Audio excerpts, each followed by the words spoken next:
This program features live coverage of an African safari and may include animal kills and carcasses. Viewer discretion is advised.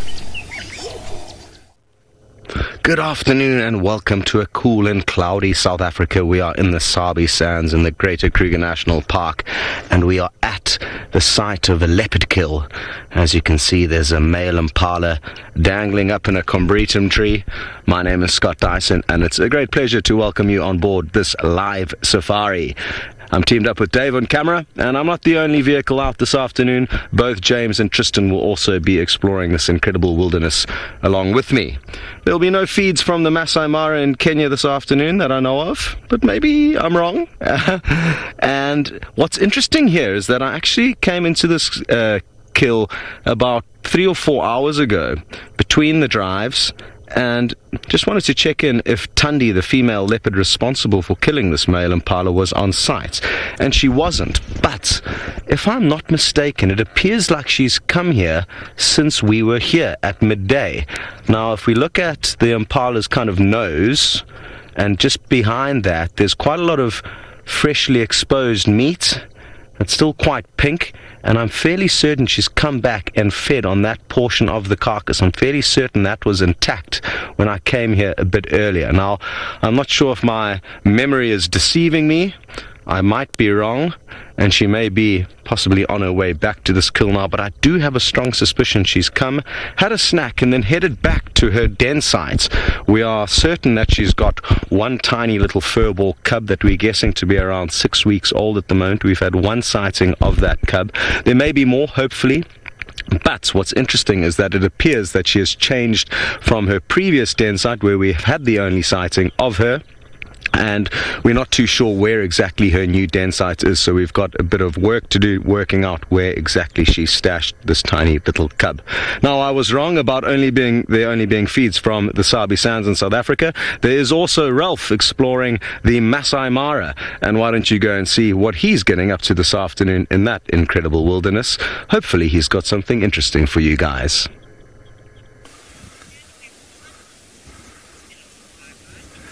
Yes, thank you, Scott, and it was just too good to refuse, with me being the first time here in the Masai Mara of Kenya.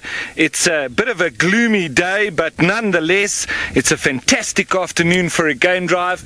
My name is Ralph Kirsten, and we have Archie on the camera. And it is a great day for us to be heading out into the Masai Mara on this afternoon's game drive. This morning, I was up in the balloon, as you might have all seen, a very short little clip that came across to me, but we also saw quite a few elephants from the air. We also saw a lot of buffalo that were moving around. Now, there's a lovely old African proverb that says, when two bull elephants fight, it's the grass that suffers the most. Now, I think these elephants are definitely not fighting, but they are enjoying grazing on this lovely field of grass. And I tell you, it's been an absolutely amazing experience for me. First time in Kenya, first time in the Masai Mara, first time in a hot air balloon. And you know, there's another saying that came to mind: when was the last time you did something for the first time? Well, I've been ticking off quite a few of those in the last few days, and I think I'm going to be ticking off a few more. Now, I'm going to be discovering the Masai Mara from the beginning. We've come down from the escarpment, and we're heading out into these plains here, and I'm going to head down towards the Mara River there, although there is a little bit of ominous looking weather down the bottom. Nonetheless, we will make our way down towards the river, because I think it will be a great opportunity for me to get lost, to get stuck, and who knows what we may find. So with this picture in mind, we've got a lovely savanna setting here, and I'm going to start up shortly and start to head down. Now, this small group of elephants that are in front of us, this bull has taken a little bit of an interest in us, with the wind blowing towards him, as you can see there. A little bit of a head raise. He might be in must, and you know, bulls in must, they can get a little bit naughty, if I can say that. But it's not often that you see elephants grazing like you do out here in the Masai Mara. I've seen it a little bit in the Tosha National Park as well, but generally they do like to feed a bit more on the thick scrub and on the bush. But here the grass is so lush, there's so much red grass. And Trinity, thank you for your question there, asking what do elephants mostly eat. Well, thank you for asking your question, and please, the rest of you, join us on hashtag Safari Live on Twitter and on the YouTube live chat. Well, Tristan, Trinity, excuse me, elephants generally, they feed a lot on a mixed variety of a diet. So as you can see here, they're grazing, which is not always what you see with elephants. I've predominantly seen elephants feeding mostly on acacia brush, on bulbs. They kick up bulbs, and for me it's more a mixed feeder, but I haven't really noticed them grazing as much as I have in the last few days. And as I say, I think it's quite area specific. It all depends on where they can find the juiciest vegetation, and tastiest sometimes too. You know, they like to push over a lot of acacias, and there's one having a lovely little scratch on the Balanites tree. And it seems, I've done a little bit of reading up on the Mara here, and you do see a lot of these Balanites and shepherd's trees, but we're only seeing very tall ones. And it seems that the elephant herds really hammer the small bushes, really hammer this, and then move off down towards the river to the south with Tristan, who's in Djuma in the Kruger National Park. Indeed I am, and a very good afternoon to all of you, and especially warm welcome to all of the schools joining us this afternoon. I hope that you're going to have a wonderful time with all of us as we go around the world of Africa and try and find all of the My name is Tristan, and on camera today I have got Wiem the wildebeest, and we are going to be trying to see if we can find a big male leopard. That's what we're trying to look for this afternoon. He was seen in this area this morning early. Apparently he had a little kill, and then he was moving away from that kill. So we're going to try and see if maybe he's gone to a waterhole for a little bit of a drink, because they like water after having a meal. Now remember, you can send through lots of questions, so send your questions through to your teacher and she'll send them through to us. Right, now we're going to start meandering our way towards a big waterhole that's on my right hand side, because that's where I think he might go for a little bit of a drink. It's close enough to where he was briefed. Maybe just find him. He is a really big male and is the dominant male in this area. So that he's the kind of daddy leopard that controls this whole section, and definitely is worth seeing. So we're going to try our very best to try and find him. I'm hoping that he will be obliging and will just sit out in the open for us, but that would be against a leopard's character, because leopards are shy and reclusive and often really like to hide away. So it's going to be maybe a little bit of a time that we're going to have to spend looking for him, but hopefully we will get lucky at some point.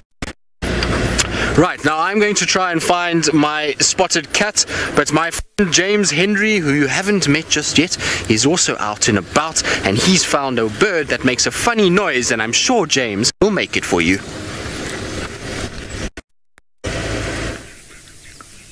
Hello everybody at Salem, Fairfield and Newcastle Elementary School. It's wonderful to have you with us. Those are called grey lories, or go-away birds, and they go quack, quack, quack. They do. My name is James, and you can ask me any questions you like during the course of this little school safari. On camera today, the disreputable fellow that is Jean Dre. That's his thumb. Yes. Stuck with him for 2 hours I am. Anyway, that's how we go. And those are birds called go-away birds, because that call I made sounds like go away, go away, go away. Now, why don't you all in the classroom try that, much to the joy of your teachers, no doubt. On the count of 3, you make the call of the go-away bird. Are you ready? 1, 2, 3. Quack! Quack! There were 1 or 2 people there I could see were not, in fact, calling, so let's try it again. 1, 2, 3. Quack! Quack! There we go. Now, those birds like to eat fruit, mainly, but there's not a lot of fruit around here. And so sometimes they have to eat bugs and insects, and sometimes they have to eat seeds and nuts. All right, we're going down towards a little waterhole here. And this little waterhole, quite a big waterhole. I saw some wild dogs at this waterhole this morning. It was very special indeed. And if we can find something very small and interesting, then I will show it to you with my microscope. Yes, a mobile microscope. Let's see what else we have down here. We're also hoping to show you some lions, because there were some lions around here earlier today. Ooh, there's something that a lion might like to eat. But there are no lions attached to it at the moment. Okay, there we go. We've got what's called a nyala. A whole lot of them. A whole lot of male nyalas. They are what we call an antelope. And there are lots of different kinds of antelope out here. You guys get lots of deer there in North America. Here we get antelope. They're quite similar. And a nyala is one of the 10 species of antelope that we get here. So we get 10 different types of antelope. Quite a lot, eh? Now, these chaps are all young males. They're just like a group of playground boys who are playing together. There we go. Look at their pretty colours. Very nice little brown socks they've got on their legs with white stripes. And a sort of colour, I suppose, that we would describe as charcoal. You can see them chewing. They're not necessarily chewing anything that they've just picked up. They often have to re-chew their food. That's called chewing the cud. And many, many animals, including all the deer, chew the cud. That means they eat once, and I'm going to tell you something very disgusting now. They eat once, then they swallow their food, and then they have to vomit it into their mouths and re-chew it again. Because if you eat only grass and leaves, it's quite difficult for your stomach to get enough nutrition. That means to get enough energy and enough vitamins out of the food, and so they have to re-chew it. Isn't that disgusting? I'm very glad I'm not an antelope that has to do that. Okay, let's carry on from here. We've got to keep going down to the waterhole. Carly, you make a very good point, which I possibly should have mentioned earlier. You say it's very cloudy here. What's the weather like? It's quite chilly here today, you know. It's probably only, I'm going to guess, at around, let's say 73 or so degrees Fahrenheit out here. About 22 degrees centigrade or so.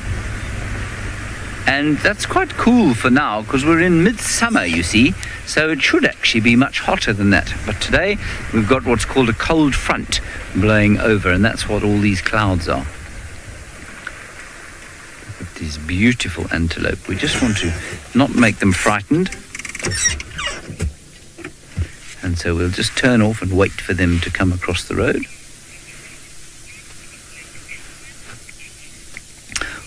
Oh, now, very exciting. My friend Tristan, who you've met already, has not found a spotted cat. He's found something very much larger. Indeed I have. So this is the waterhole that I was telling you about, where I was hoping that our leopard might be lying, but instead we've got big giant grey pachyderms that are having the most fun with a bit of a swim. You can see that elephant on the right. He's been in the water all the way. His whole body is wet, so he's been playing in the water itself, and now he's got a young friend to play around with. And these are both boys, so they're young boys, and they are having a bit of fun. And it's like this when they come down to the herd. Always the young males are the ones that will play around in the water, and they like to go in just to cool their body down, and also because it's probably quite fun. You can see they're pushing each other a little bit, and that's not because they are being angry with one another. This is playing around, so they will play fight, and the reason that they play fight is because it's all practice for when they're older and they have to fight with each other to try and find females. Then they have to push each other with those tusks, and so they practice by playing with one another like this, and then they'll kind of push each other and try and use their strength and just kind of practice the technique. Oh, that one's down on its back legs. I wonder if it's going to lie down for us. Sometimes they like to lie down, and particularly if they're playing around a bit.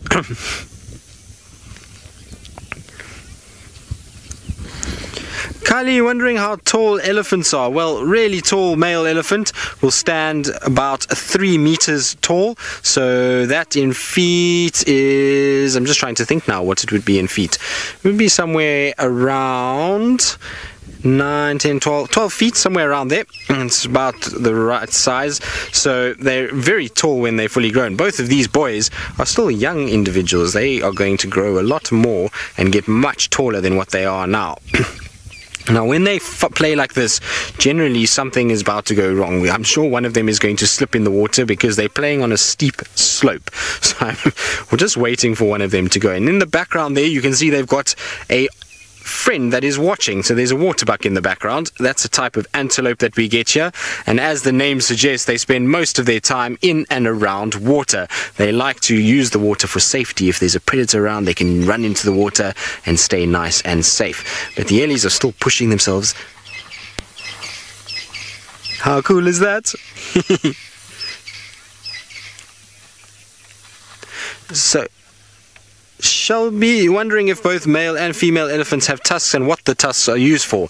Well, Shelby, yes, both male and female elephants have tusks. So these are both boys that we've got here. But in the background, which we'll show you just now, is a whole bunch of girls with their calves and with their babies that are all on the banks just leaving the waterhole. So they've already had a drink and they're now starting to come down. So there's some of them. And they've also got tusks as well. Now, the reason why both will have tusks is because one is that they can use it to defend themselves. The other is that they use it to be able to find certain food. So in the winter months when we don't have any rain and all of the grass starts to die and the trees lose their leaves, an elephant needs its tusks to be able to feed off certain things. So it will have to break off bark, it will have to get to roots, and they can use those tusks then to dig into the tree and pull off bits of bark, or put them in the ground and lift the roots up and break the roots and then be able to feed off them. So that's what they use them for a lot of the time. And then obviously if they get attacked by anything, then they'll use those tusks to defend themselves and to try and poke at whatever is around them and trying to hurt them. So amazing though, look at that. You see how they're practicing? So when they're really fighting, this is what's going to happen, is they go head to head like this and they test each other's strength. Because they're not meat eaters, they don't have to worry about hunting one another, so they're not trying to kill each other, they're just trying to test the strength and to try and work out who's the strongest and to practice the technique to be able to push the other one away. And you see how that one is bending its legs? It's trying to stop the other one get its tusks anywhere near its chest, because that's where the skin is soft and where it might get hurt. So that's why it's doing that. And you can also see that sometimes the younger, smaller bull elephants are very cheeky, because the smaller one is giving the bigger one a lot of trouble and he's going to get a hiding at some point. But you can see now they're moving away from the water. Swim time is over. It's time to go back into the bush to go and feed. Jali, you're wondering how long an elephant's tusks get. Well, nowadays we don't see as many of the big, long tusked elephants like we used to see. Back in the day, before, when there was a lot of hunting and a lot of poaching, we used to have much bigger elephants, but unfortunately a number of those elephants were shot and poached, which is very, very sad. But their tusks, on nowadays, we will average probably, I would say, about 3 feet would be an average size tusk, or biggish size tusk, and the really, really big elephants, well, their tusks will be close to about 5 feet. I mean, that's massive, massive tusks, and they'll weigh over 100 pounds, so massive in their size. And in fact, the really biggest ones, the record tusks, those were more along the lines of 8 foot, 9 foot, which is absolutely massive. So you do get really big tusked elephants, unfortunately not as many as there used to be. Here in this particular section, if we go far north up towards Mozambique and Zimbabwe in the Greater Kruger National Park, you still get some of those really big elephants, but down here we seldom see them. For some reason they don't tend to spend much time down here. We get a lot of the females and the calves, but not those really big males with the massive tusks. Now something else has just popped its head out of the water at us, and that is a hippopotamus. So there is a little friend of the elephants that also spends a lot of time in the water. You'll see it's a bit shy. He's just got his head under now because the camera has been pointed at him. No, I'm just joking. They do go underwater a lot of the time, and then they'll come out onto the bank at night to come and feed. So during the day, because they don't have hair, much like us as people, they have a very, very, very smooth skin, and that skin is easily sunburnt, and so they have to spend a lot of time in water to try and stay out of the sun, also to keep their skin nice and hydrated, because otherwise if they dehydrate, which basically means they lose too much moisture when it's sunny, then they can obviously die from that. So they need to try and stay away from it as much as possible. Right, our elephants are moving off, so I want to try and catch up with them. I'm going to go around onto the other side, and hopefully we can find all of the others that were there. There were probably about 20 or 30 elephants here, so we're going to try and see if we can find all of them. It's going to take us a little bit of time just to get round, so hopefully we will see them, but I'm wondering, let's see, I think going back is going to be better. But no male leopards, unfortunately, that I can see so far. It looks as though our male leopard may be sleeping somewhere else other than the water. Right, now while I try catch up with our elephant herd that is moving away from us at the moment, let's go back to Scott and see what his plans are now that he's left Tundi's kill. Hello everyone, and yes, it sounds like you guys are having a wonderful time with those Ellies, and we're having a wonderful time trying to work out where is Tundi, this female leopard. So I've pulled up a little map here, and I would like to show you kind of what's going on with regards to where we think she might be and where her den site used to be. So the kill that we were with is over here at this little junction, Philemon's Dip with Weaver's Nest. So that's where the kill is. We are the blue dot over here, and we've driven along Ingwe Alley.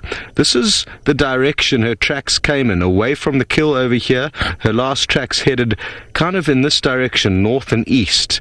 Now what's interesting is that her old den site was right over here. So had it still been in the same place, it's unlikely that her tracks would have crossed a road over here, Ingwe Alley. It would have come all the way further south, back directly to her den site. So we're guessing that her new den site is somewhere in this general area, judging from the movement of her tracks away from that kill. So we're kind of just slowly driving through this area, stopping, listening, hoping that we're going to get some signs of where she may be. Now, ideally, the easiest time for us to find her will be when she's on the move back to the kill, and it'll be wonderful to see her. But the sooner we find her on her way to the den, the closer it means we are to her den site, and then we'll be able to start backtracking, especially while she's away from the den with the kill. It's a safe time for us to start searching on foot, backtracking her, hopefully back to the den site. So those are our plans. I was thinking of also, even though her tracks aren't heading back towards the old den sites, and even though Tristan did spend a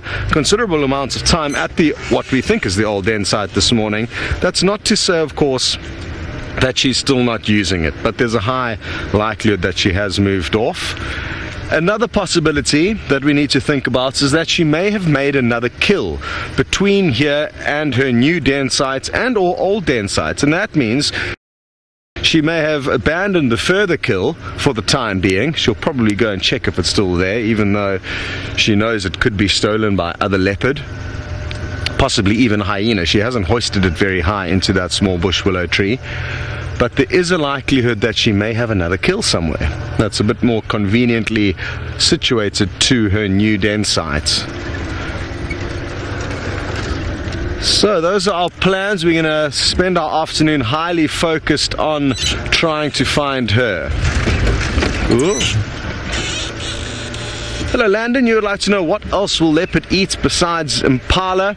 Well, they are very, very opportunistic. They'll feed on tiny little newborn chicks, little birds. I've seen a female leopard walk up to a bird's nest that was kind of at eye level for the leopard and just gobble the tiny chicks straight out the nest.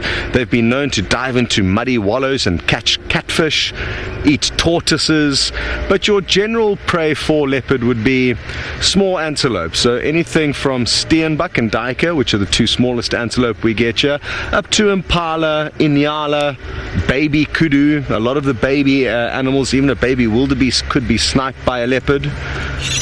And big male leopards have got the ability of taking down far larger prey than their lady companions, up to the size of possibly even a big kudu bull. But highly, highly opportunistic, Landon, and they'll take just about anything that they can overpower. Monitor lizards, snakes from time to time, pythons. Very, very good. So we're going to continue to work this area. I think I'm going to take this little 2-track that runs down into the Mulwata here and see if I can't find any tracks of her in this area. And while we do that, we are going to send you across to James to see what he's getting up to.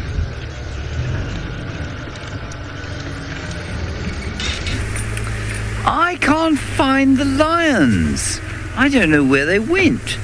But you know, we were talking about the weather earlier, and it is much cooler today than we normally have in the middle of summer. So maybe instead of being lazy fat cats, which is normally what they are, maybe they went off and found themselves a different place to lie. You can see through here it's very thick bush. Now lions like to be in thick bush like that. So while you quickly look at the bush there, you keep looking in the bush there, I'm going to fetch something to put under my microscope. I'm going to be very careful, looking every which way to make sure that I don't stand on a lion's tail or kick its paw, because they don't like that. They can get very cross. Ooh, here's something interesting. I've dropped him. Wait, let me get him. Where have you gone? There you are. Okay, let's have a look here.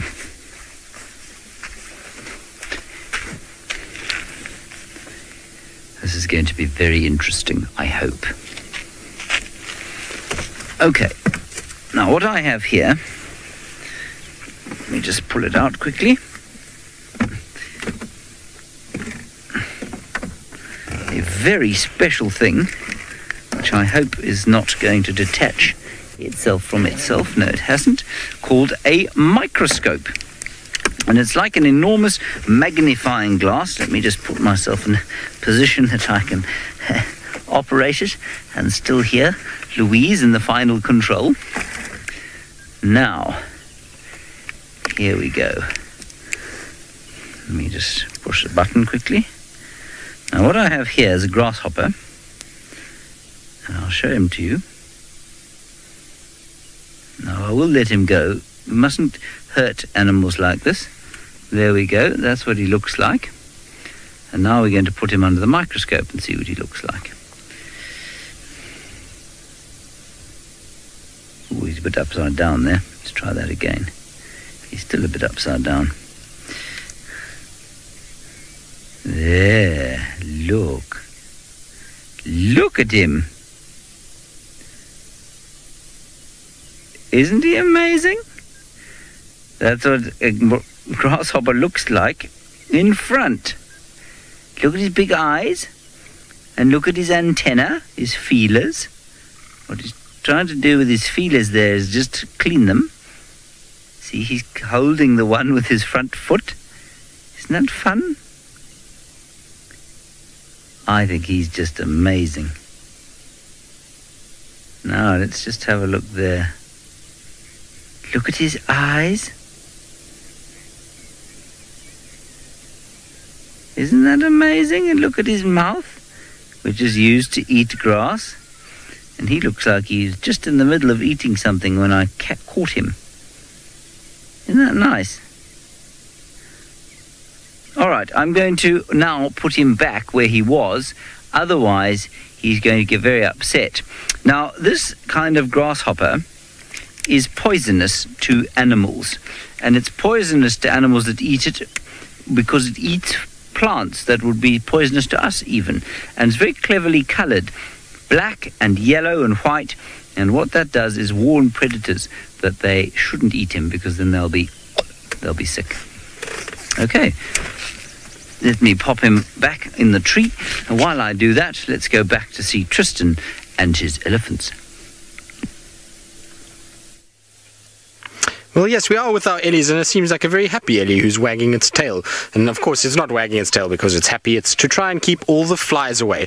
Now, this elephant here is the great-great-grandmother of this herd. She's an old female, and the reason why we know that is because if you look on her hip area, you'll see that her bones stick out a little bit. So when elephants get a little bit older, so they have a little bit of muscle atrophy, and that means that the muscle actually starts to reduce and the bones start to stick out. Also on her head, you'll see that there's this area above the eyes where it almost looks like the head is sinking into the skull, and so it's a good way of being able to age an elephant. She must be very old. I would say even as in late 40s, maybe even early 50s, which is about as old as the elephants in the Kruger Park area get. So our elephants here generally, on average, will live to about 55 years of age. And so she's right up there. You can also see long tusks for a female. Generally, the females have much shorter tusks than the males, but she's got really nice long tusks. And you can see there, she's busy eating some grass now. Bit of a mixed diet. And there's that area that I was saying. You see how it's sunken in? Now, on the bull elephants we saw earlier, that's not like that. That's still got a lot of muscle there.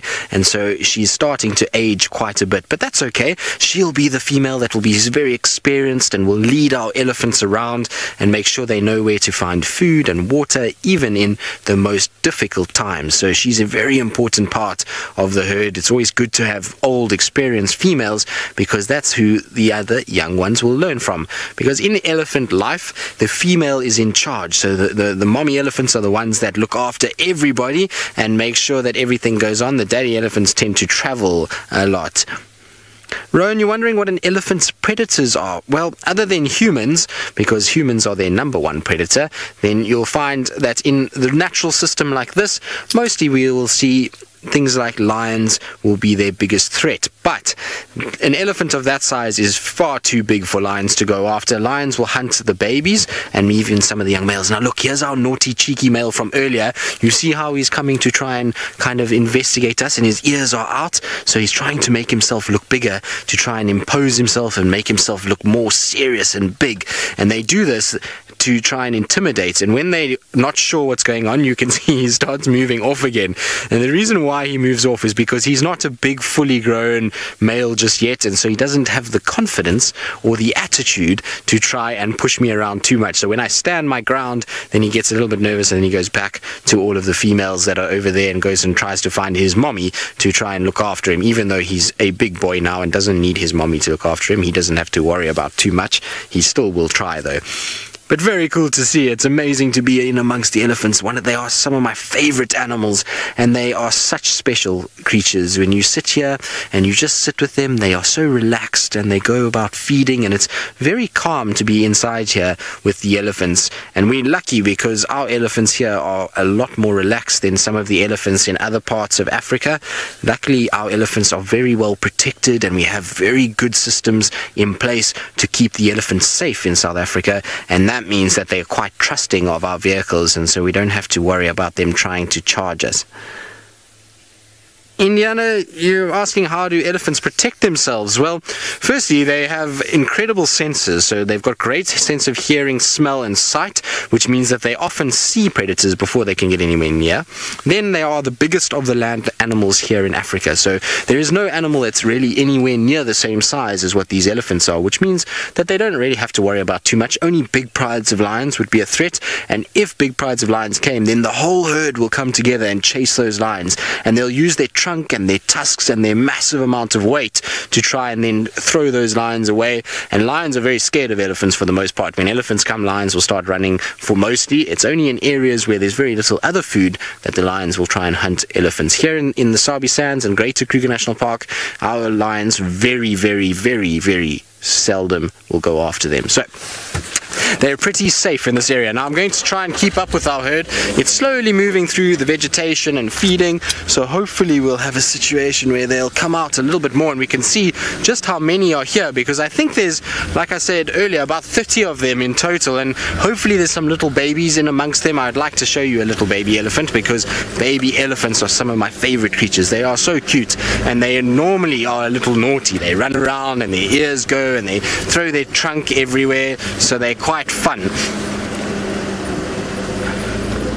Palin, in terms of how many elephants can be in a herd, well, that depends, because here in South Africa we get herds that range from small to very, very big. So a small herd for us would be 4 or 5 elephants together, but big herds can sometimes be well over 100 elephants, which is a lot of animals. You can imagine 100 of these guys walking together. It is really a lot, and it makes a lot of kind of destruction because they eat a lot, they break trees, they eat grasses, and so those herds don't tend to stay together for too long. But our herd is coming up slowly on our right hand side, so I'm just trying to get ahead of them a little bit so that they'll walk towards us. There is a road that's coming up and they're going to cross that road, I think.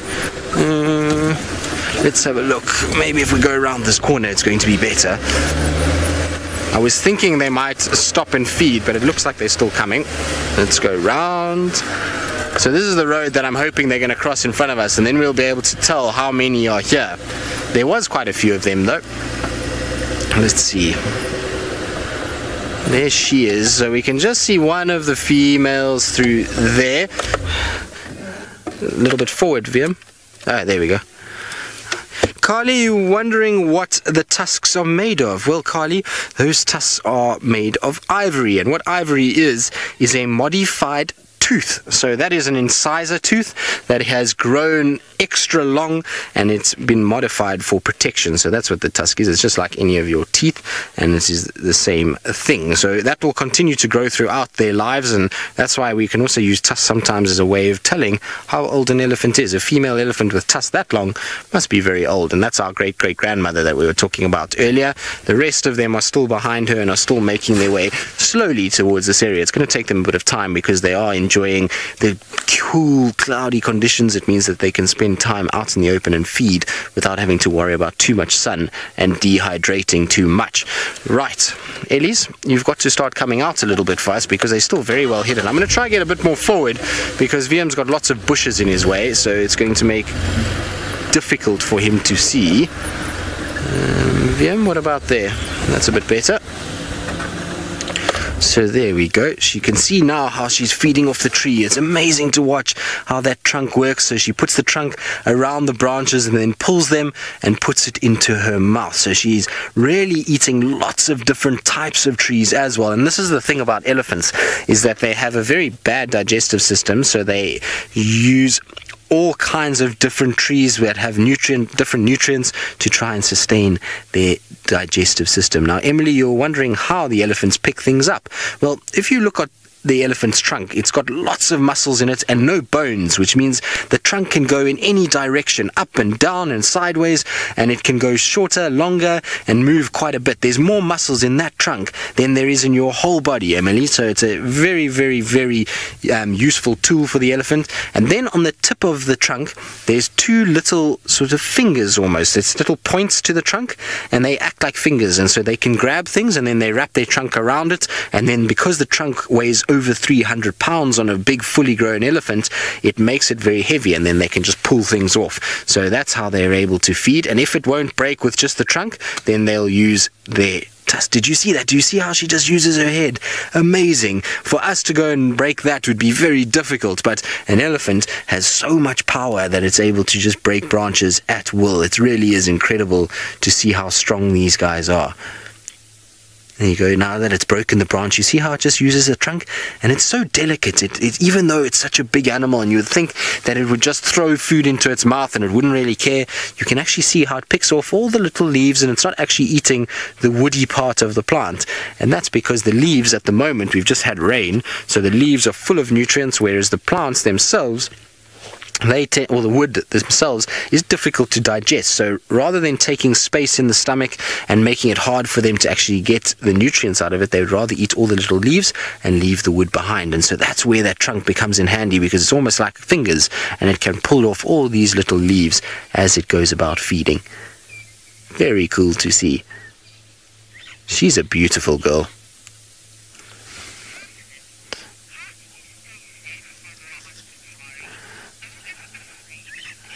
So, Mrs. Hayton, you're wondering how we stay safe on safari, and am I ever scared of these elephants? Well, two different questions, but we'll get into both of them. So, in terms of how do I stay safe on safari, well, the thing is about animals is that if we are very respectful to them and we don't cut off their pathway that they're walking, or we don't drive straight at them and we show them a lot of respect, then they generally get very used to us and they then don't see us as something to worry about. If we don't chase them, we don't hurt them, we don't take food away from them, then generally they are nice and relaxed with us.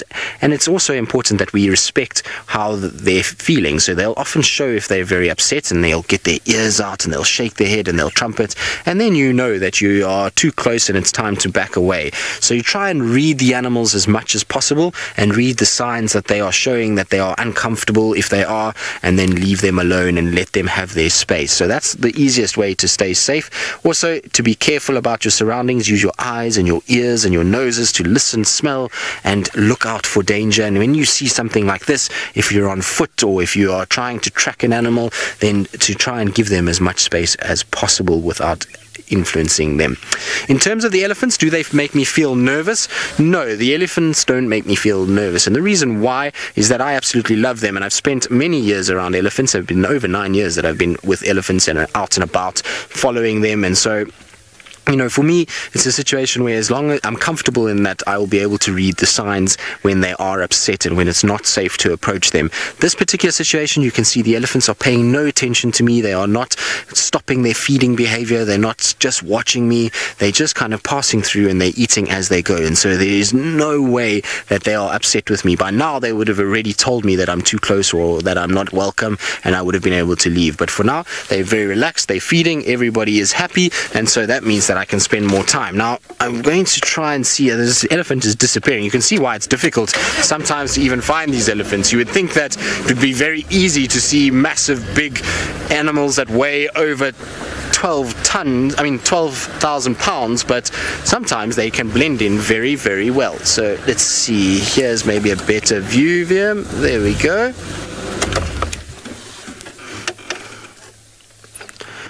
Josie, wondering who leads the herd? Well, there will be a matriarchal female. So what that means is there is a female that is dominant and she leads what goes on. The boy elephants, they tend to go and do their own thing. So once they reach about 12 to 15 years old, they're chased away by the mommy elephants and they're pushed out and they have to go and feed and do their own thing. And then the females or mommies will try and lead the herd, but there will be one female in particular that we call the matriarch, and she's like the boss of a company. She makes sure that she takes the elephants to safe places, finds food for them, finds water for them, and I'm pretty sure that it's this female that's in front, this old female that we're talking about. Generally, it is the older females, and you can see how she walks in front and the rest of the herd follows her. Now, I'm going to just turn a little bit so that VM's got some space, so I do apologize because there's some aerials behind us, and you'll see maybe she's going to cross the road for us, which will be really nice. So there we go. Sorry, VM. There we go.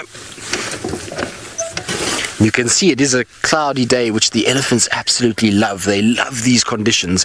When there's a bit of cloud cover around, it's nice and cool, and they don't have to worry about trying to keep themselves out of the sun. They can just amble around and try to find food. Now look, you see how she just stops and sniffs a little bit? Just making sure that it's safe to cross the road for the rest of the herd, and that's why she probably is the matriarch. Like I say, generally the elephant in front.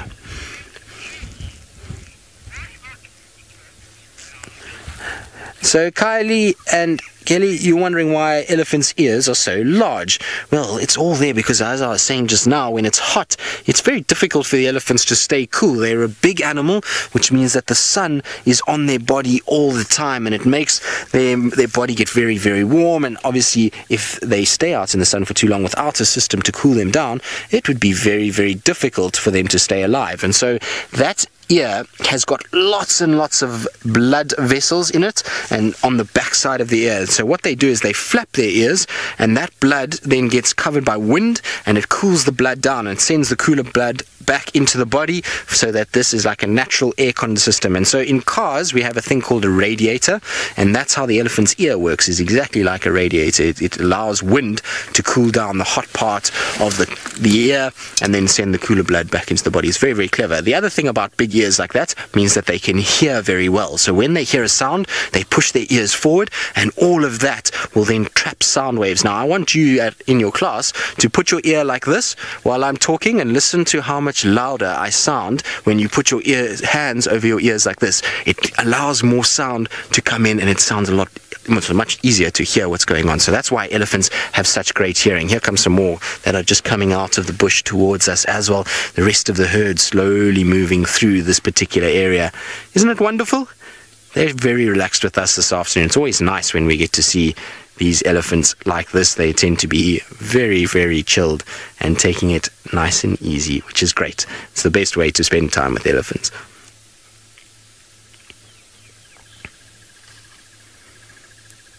Now you can see that she's just...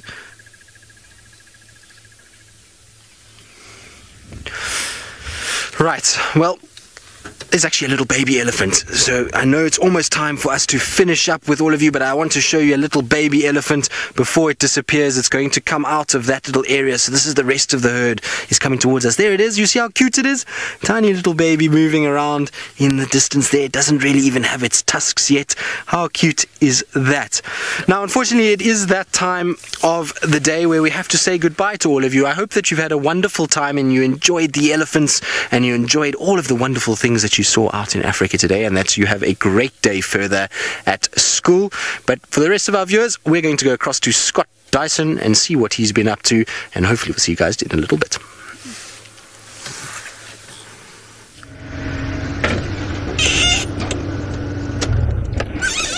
See that like cave up there? Hello everyone, and I didn't hear those comms because my earpiece had been fallen out, obviously by a little branch, as we were sneaking our way into Tundi's presumed old den site. Now somewhere in that tangle of roots and branches is where we've had the one and only visual of her tiny little cub, and you can see it's very dark and thick in there, but it doesn't appear like she is on site. We're going to spend a few moments here. Like I said, we're not entirely sure that she has moved dens. It could be that she's made another kill nearby. That's confusing us and making us wonder that she's possibly moved dens. Beautiful little spot though, and interestingly enough, this was the exact same spot that her mother raised her last litter of cubs. Her mother was a leopard called Karula. We presume she is no longer alive. We haven't seen her for many months, but this was the exact same spot where Karula first had Hosanna and Shongile. Very, very well chosen spot. There's not too many great den sites opportunities here on Djuma, to be honest. I think leopards would prefer rocky outcrops as their kind of number one option. At least that's what I've noticed in my time in Sabi Sands. There was quite a few rocky outcrops on the property where I started my career as a guide here in the Sabi Sands, and all of the females with the most power would choose territories that had those rocky outcrops, and those are the areas they would mainly use as their dens. Now, I'm confident that she's not here at the moment. It's not to say that she's definitely moved dens, but I think we're going to keep moving. I think I'm going to head off to another den site, a den site for some francolins. We found a francolin nest this morning on Bushwalk, and I would like to see if we can show you that. So I'm going to go and look for that. After that, we're going to head back to Tundi's kill. Hopefully she'll be on that. If not, we'll continue searching for anything else of interest. But for now, over to James.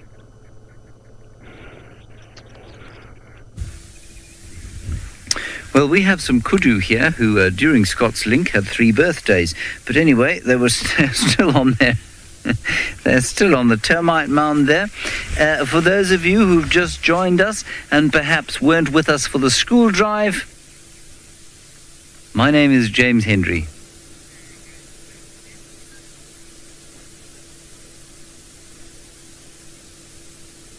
Good.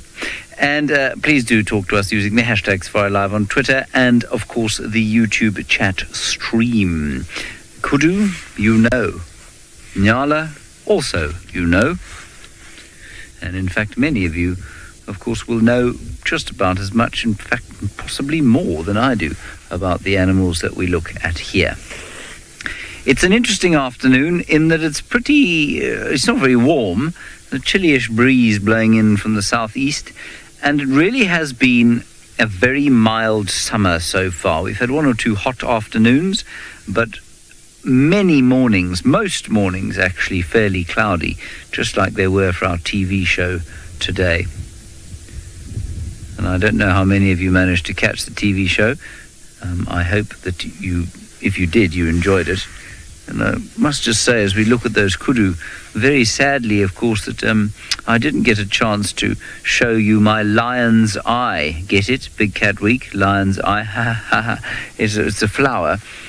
Judy H. obviously picked up on it, sitting on my little shelf next to me here on Jigger. Unfortunately, there was potting soil all over the car after our wild dog chase, and the lion's eye was a little worse for wear. It is now planted in a hole next to Chitwa Dam, where hopefully it will reside unmolested until the end of its natural life.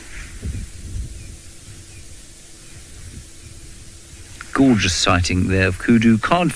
We did find tracks of the Styx Pride.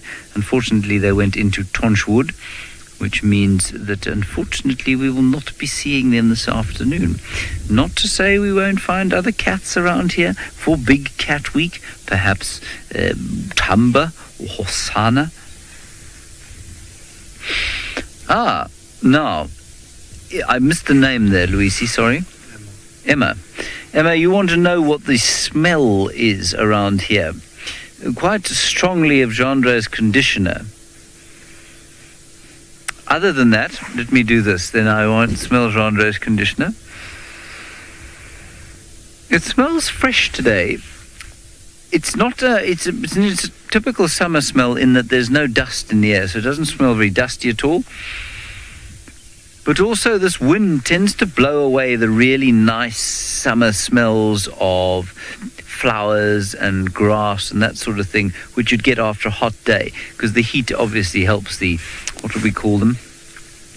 Oh, those oils that come out of plants. It'll come to me, and if it doesn't, please tell me. Well, aromatic oils, thank you, Louise, and that are jeepers, I've lost my mind here. My chemistry has disappeared. Basically, they heat up and they take to the air and get into your nose. But without that heat, they don't do that. And so, unfortunately, we don't have that sort of smell now, and that's because of the cool day. But it's a very fresh, pleasant smell out here. Right, there are the kudus. I just need to turn the Game Drive radio down before it deafens me entirely. While I do that, Tristan Deeks is still with his herd of elephant, and can you believe it, he's got even more to tell you about them. Well, I am still with my elephants, and I suppose I do have more to tell you about them. They are moving off into Buffelshoek, and so we shortly will not have them, although these two are having a bit of a game. I suppose I should go forward to help VM because, well, there's a big fat tree in his way. So while these two push each other around, let's try and get a little bit further forward. There's lots of shenanigans this afternoon, and I suppose the weather dictates that these guys are in a good mood. Oh, there's now a branch in your way. I'm sorry, VM. It's not easy with these guys, although they're going out there we go, that's fine, they're moving out the way now, which is good news. Now, I just heard some Franklin's alarm calling. It could be that the elephants have just moved through there and chased them, but you never know. It's not far from where Tingana was found by Steph on the bushwalk this morning. Apparently, he was in a horrible thicket with the duiker kill that he had just finished up, and so I'm sure he's around here somewhere. It's just a matter of trying to find him. Now, while those two disappear, I see the rest of the herd is coming up on the right-hand side, so I'm going to go back quickly.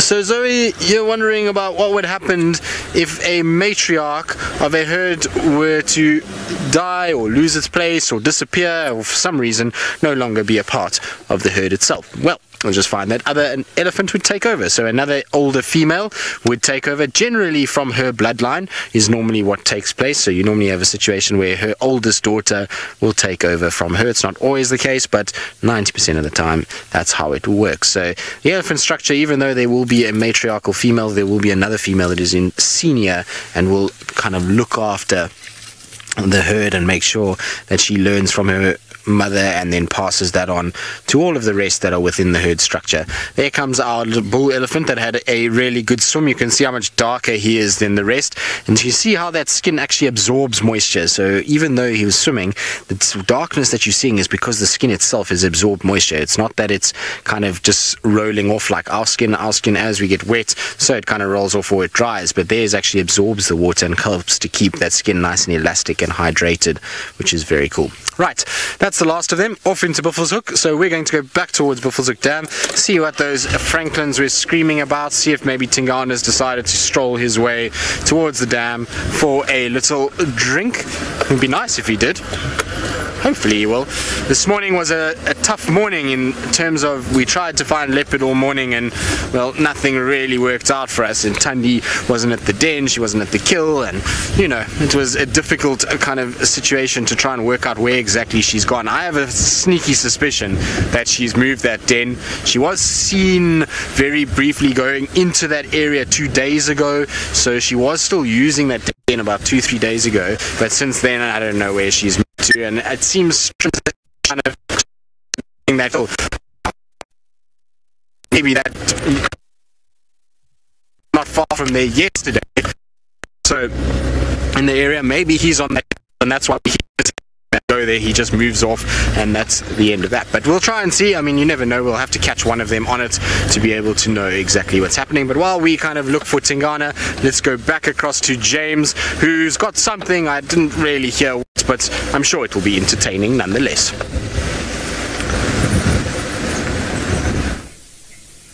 It is the Bachelier Eagle. Oh, fantastic. We got to just the right time for it to go to the loo and for me to miss the photograph. Wonderful stuff. Isn't that nice, everyone? I bet all of you were desperately hoping when you tuned in today, you thought to yourselves, you know, the one thing I'd like to see today is a Bachelier defecating. Well, you have your wish. Let us continue. I thought maybe that these Bachelier down here had come... Well, let's just drive down here. One of them came off the ground, and I wondered if there wasn't perhaps some kind of kill for them to scavenge, until Jandre pointed out, of course, that we're right next to the Chitwa bush braai site. There it is. And he said maybe somebody dropped a choppy. In other words, maybe somebody dropped a recently finished lamb chop or chicken bone. I don't think that's what happened. It's magnificently kept. Righty, let's see what else we can find on Chitwa today. I was rather hoping to find the Styx Pride, have them to ourselves so that we could sort of have a look at them with Ronald. Ronald is in the car with us, keeps shouting at me, desperate to get out of his little box and have a drive around. Unfortunately, it was not possible on account of the lack of lions.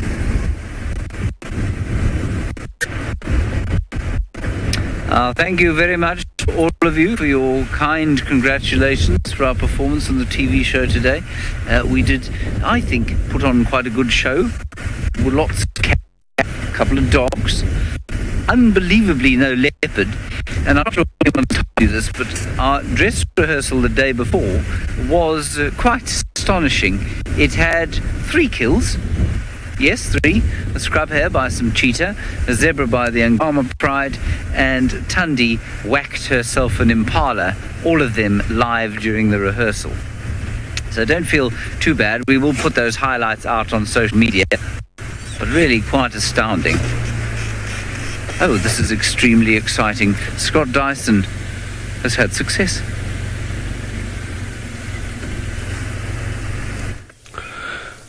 Well, we haven't had the greatest success, but we are waiting patiently, hoping that Tundi does come back to what seems likely to be an old and abandoned den site now. And it's quite frustrating for us. We were incredibly confident going into this morning's TV show that Tundi would either be here at the den sites or at an impala kill. She was at neither.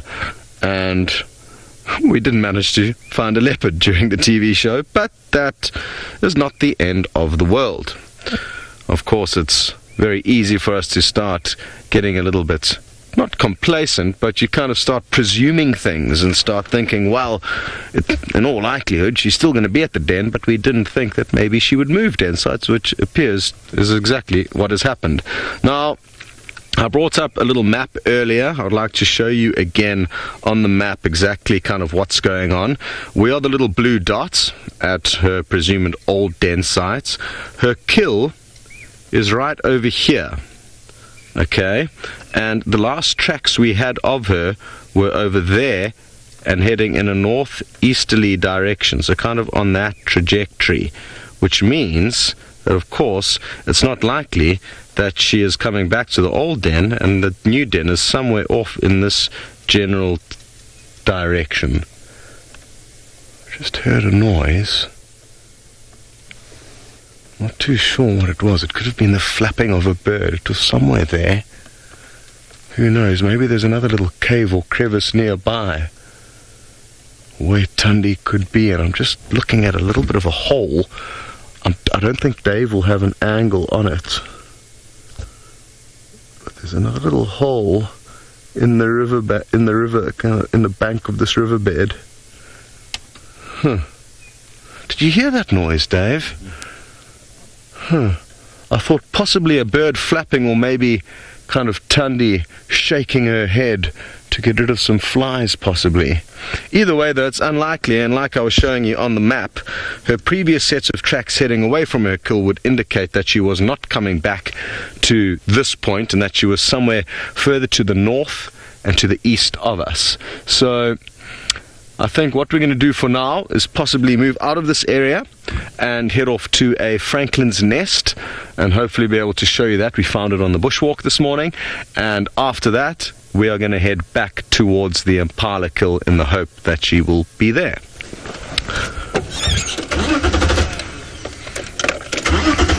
Oh, wonderful. Well, it sounds like Ralph up in the Masai Mara and the rest of the team have managed to fix whatever little technical issue they had over there, so we're going to be able to send you back to him, and he has got a little bit of a surprise in store for you, the first big cat of the afternoon.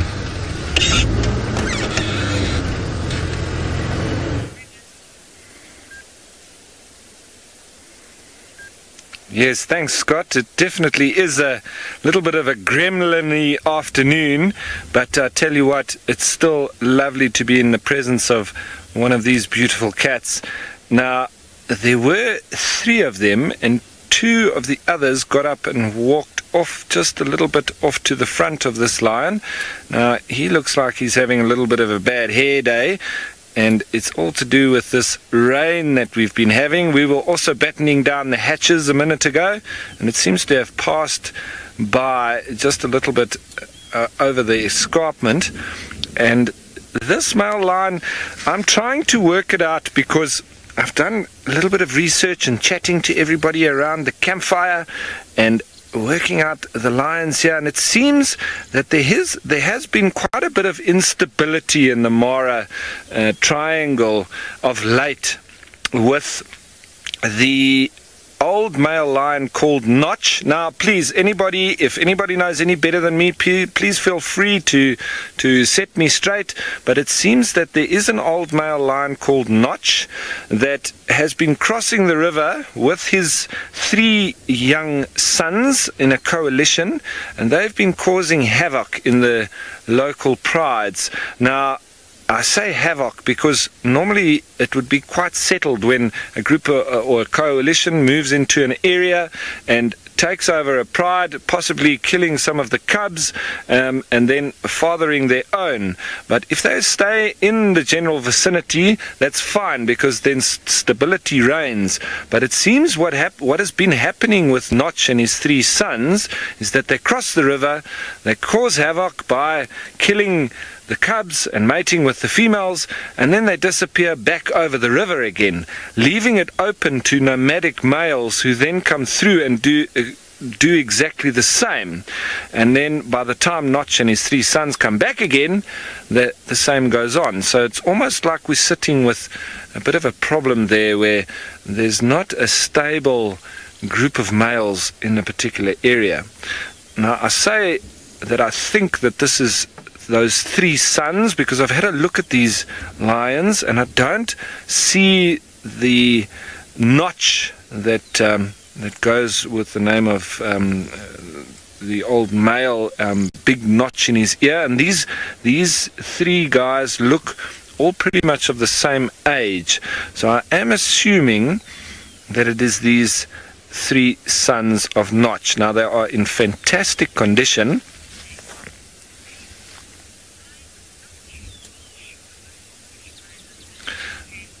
Kalen, fantastic comment from Kalen saying, I'm not quite sure if this is Notch and his sons. A fantastic comment there. Play on words, absolutely. I'm not quite sure. There's a tongue twister. Ha ha. No, so that's one of the beauties of coming to a new area. Now, we are looking in a little bit on his ear there, and it's quite normal for male lions to be quite tattered and scarred.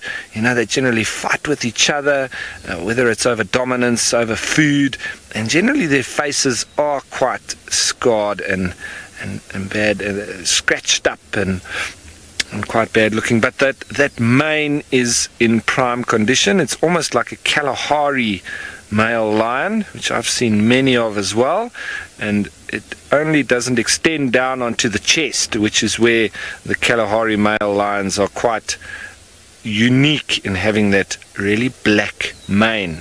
But nonetheless, this is still a fantastic individual.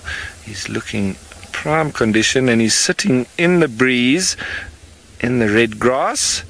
It's very good grazing material. That, as we saw with the elephants when you were with me just before. Now, there in the background, that's the Olololo gate. So one of the entrances into the park.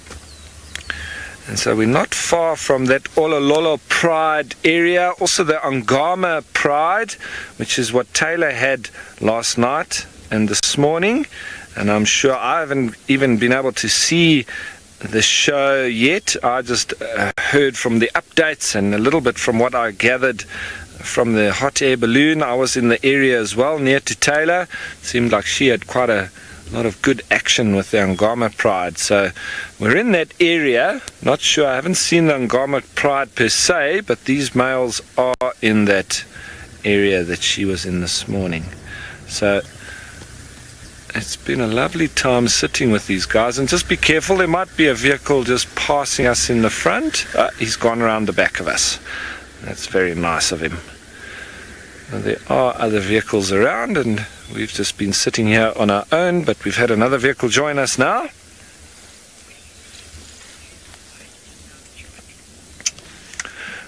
Paula, thanks for that question. What am I looking for the most now that I'm in the Mara?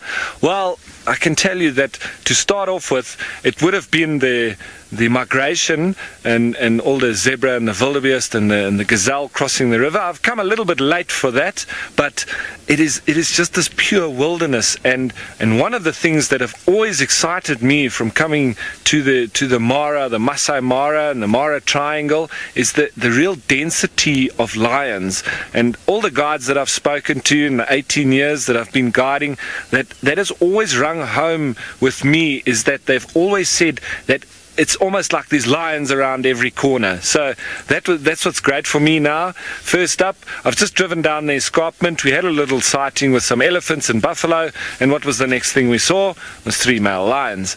So I think we're going to keep up that little trend, and we're going to keep following these guys. Now, it is once again flat lions, difficult to sit with them, but I never have a problem with it. It's always the anticipation that, a little warthog could come walking past. You never know. There looks like Archie might have just spotted where the other 2 males are lying. So I'm going to sit here and continue waiting to see in anticipation if anything comes along. But in the meantime, let's go down to South Africa with James, who's driving around Chitwa Chitwa. Well, I was driving. I am now stopping and rolling gently back as a herd of impalas walks past us. Young male there. Well done, fellow. You've made it to your first birthday.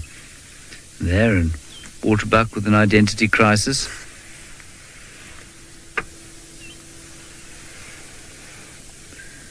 And you can see there long blades of luscious grass going into that impala's beak. Now there's a 2-year-old. That's quite nice to see those things two together. 1-year-old there and a 2-year-old just behind him. And we know that, of course, because they have these synchronized births. So that's roughly a year old, so that we can say he's nigh on exactly a year. And the one behind him, only 1 twist to the horn, not yet the second twist, so 2 years old. And by this time next year, he'll be pretty much ready to breed. And he'll go into the rut as a fully fledged adult male impala with all that entails. That's quite a nice way to see it, actually. With impala, of course, until they're about 3 years old, you can tell almost to the week exactly how old they are. After that, it becomes a lot more difficult. That's a fully grown male there. And, he could be 3, 4, 5, 6, 7, 34. Unlikely he's 34 there. He'd be very old then. Now, this is quite interesting. A nice question from J-Rod Jennings in the final control room, ex-Alaska and Portland, Oregon, if I'm not mistaken. Jared asks the very interesting question as to whether the pronghorn antelope of the northern, I think it's only in northern America, it is. Northern America, pronghorn antelope is related to these antelope. No, it isn't. In fact, it is a different family, if I'm not mistaken, a different family entirely, and it's just called an antelope, but it isn't actually an antelope. And if I'm not mistaken, I could be wrong here, but I don't think that it has any living relatives either. So it's not a deer. It's not an antelope. It lives in a sort of class on its own. So that's quite interesting. Thank you for that, Jared Jennings. And in fact, when we talk about, we often talk about the distinction between deer and antelope being the fact that antelope have horns and deer have got antlers. There we go. Well done, James. Pronghorn antelope have something slightly different entirely. And I think, if I'm not mistaken, pronghorn antelope's horns are much more akin to a giraffe's ossicones, if I'm not entirely losing my mind, which clearly I am sort of. Here are some Wasserbok. Hello, how are you? I'm sorry you weren't on TV this morning. It would have been very nice if you'd bothered to make an appearance during the section called Where Am I?, in which we asked our viewers where, in fact, one of you were, and you happened to be here. Yes, we did not show them the obvious feature of your round markings on the bottom, however. Yes. Well, you might look ashamed. Off you go. We'll carry on down to the waterhole. Louise thinks they're not ashamed. They're quite pleased with themselves. Difficult to tell, of course, with anything other than a primate. I mean, look at those faces. That face could mean I'm alarmed, I'm intrigued, I'm excited. All at the same time, I'm happy. And Louise says that she battles to tell whether I'm what I'm feeling from looking at my face. Louise, that is very kind of you to say. I really like the thought of having a poker face. Good. Now, in all seriousness, I do find it very interesting that, of course, with most animals, they do not have the facial musculature to be able to express their emotions with just their faces like we can. And the closer you come to us along the primate line, obviously the more expressive faces become. Carnivores certainly have much more expressive faces than the antelope, and then the primates, the most expressive of all. If you think of a baboon baring its teeth or a chimpanzee flapping its lips, gorillas probably slightly less so. And then, of course, the human being, which from its 6th week, I think, is that when an infant baby first smiles? 6 weeks or so? That's when you first start to notice their facial expressions, and even babies will look straight towards the eyes.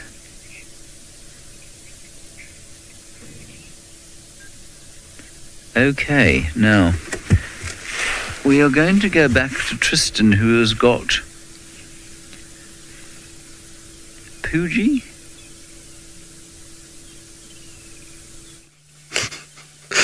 Well, James, we're talking about facial expressions, and there's no cuter facial expression than Poogie. Poogie has been absent, and I know a lot of you have been asking where he's been. Well, he's been traveling. He's been on James's vehicle, was on Wendy for a little bit, and now back to Rusty. And this morning I asked him if he wanted to appear on TV, and he said not today. It wasn't his best day, and he had a little sleep in, but back out and about and moving around. So Poogie is doing fine. And for all of you that were wondering about where Poogie's been, still around, still doing its thing. For those of you who don't know who Poogie is a little speaker that we carry around and just makes us all have a little laugh from time to time, and it's had some very interesting times. It's played music live, it's done all kinds of things actually, which is really not ideal, a bit naughty.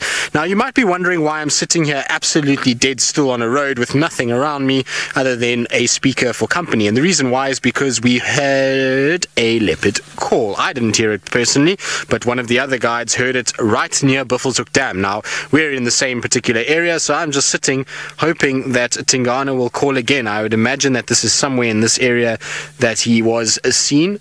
So now I'm just trying to kind of look out and see if there is anything here. This stage it seems as though that's all is quiet, no alarm calls, but if he is calling, then it's a good sign. It means that maybe, just maybe, he is actually moving at the moment, or he's preparing to move, which is really both options are pretty good. So hopefully he'll be our last minute leopard today. I don't know really where else to check. The problem is where he is in this drainage line south of the dam, and so if he's not at the dam and he's in this drainage line, we're not really going to be able to find him. It's pretty much inaccessible by vehicle, and so we'll try, but let's maybe just do a little slow turn up. I was just trying to sit and listen in case he called again. It's always good when you're sitting stationary, you can hear the sounds of the bush and know whether or not it would be, well, whether or not something does call. When you're driving, it's obviously a little harder for all of that to happen. Right, Tingana, out you come. The good news is, though, for all of you that were concerned about Tingana and worried about his paw injury, the fact that he found himself a kill, whether or not he found it or killed it, either way, he's managed to get a bit of food, which is great news. It means that our male is doing just fine and should be okay. So hopefully he will be meandering around this area and will be making some sort of noise once again, that I'll be able to hear him. While we do that, let's go back across to Scott Dyson and see, well, if he's had any more luck on his leopard search than what we've had. Well, we haven't had any luck with our leopard search. We're trying to show you a crested francolin that is lying on its nest somewhere in this thicket of grass. And we slowly approached on foot. I nearly stepped on it this morning. I literally put my right foot about 10 centimeters away from the nest and took up, and I looked down and there was a clutch of about 6 eggs. So we slowly walked in, and we were probably only about 1.5 meters away peering in, and we could just make out her feathers, but she's so camouflaged that she's blending into this thicket incredibly well. Let me try and use my finger to show you where she was. You can see a little bit of a hole over there. She's somewhere in that little bit of a cavity within this thicket of grass. And oh, I can see her head. Well done. There you can see her feathers. I don't know if it's her head. Go down a bit, Darby. Keep zooming in. Okay, you're on her. Oh no. I'm wrong. That is grass. But apparently you did see her up a little bit. Well done, Lou. Apparently you guys and some of you can see her. Oh, well done. Is it down to the right a tiny bit? Or am I imagining things again? No, those are feathers. So you can see some feathers there, but that's as good as it's going to get, I think. We obviously don't want to harass her as she's busy incubating. Down a tiny bit into the right, Dave. What's that there? I thought those were her feathers, but they don't appear to be now. Dave's doing an incredibly good job trying to work out where this little creature is, but I'm told some of you guys did get some views. Let me see if I stand up, if it's a bit easier for me to see her.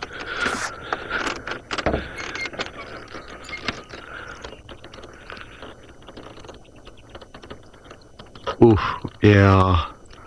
I can see her from up here, but she's even from up here, she's just so incredibly well camouflaged. So I think we'll leave it for now. But when we come on our next bushwalks, which sadly we won't be doing for about a week, the trackers are going on a much needed break after spending many hours not only on foot but also searching on the road, sitting with animals during the day over the last 2 weeks. So they're on a break, so we're not going to be doing any bushwalks for I think 5 or 6 days. But we can keep checking in on her. If she's not actually incubating, or he, because I'm guessing they'll take turns incubating, the males and the females, we'll definitely be able to see the eggs if she's not sitting on them. Well, I'm glad we found exactly where it is and got to show you a kind of glimpse of her. And now we are sending you off for a glimpse of another wonderful creature.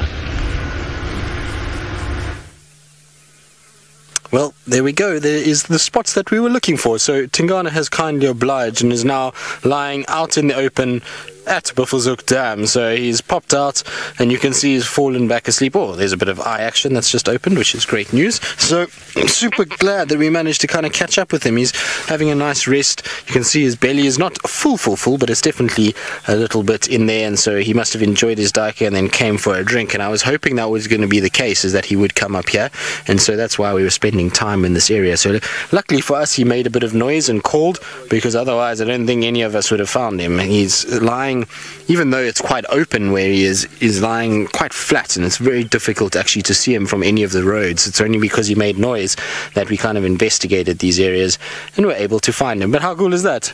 He looks as though he's fairly sleepy and fairly relaxed about things. He's been great to have him around as much as we have over the last few days. And like I was saying earlier, even though he's got this limp at the moment and he's struggling a little bit, it seems as though he must have managed just fine last night if he found himself a duiker. Whether or not he killed it, I don't know, but I would imagine so, because we haven't found any tracks for other leopards up in this general vicinity over the last week, and we have scoured Djuma from top to bottom for leopards for the TV show this morning. So I would imagine that he managed to bring that down on his own, which is then means that that paw, even though it might be a bit sore, it still means that he's able to at least find some sort of food, and as long as he's finding food, he'll be absolutely fine. But that is one tired, happy, content cat. I think he's probably thoroughly enjoying the fact that there's also no sun this afternoon as well. So, Francis from Israel, you say that Leopard Whisperer strikes again. Well, I'm not so sure about that. After this morning, I'm doubting just how much that capability is around. This morning, we checked absolutely everywhere to try and find leopard, and we sort of failed in our mission, unfortunately. But that's the way it goes.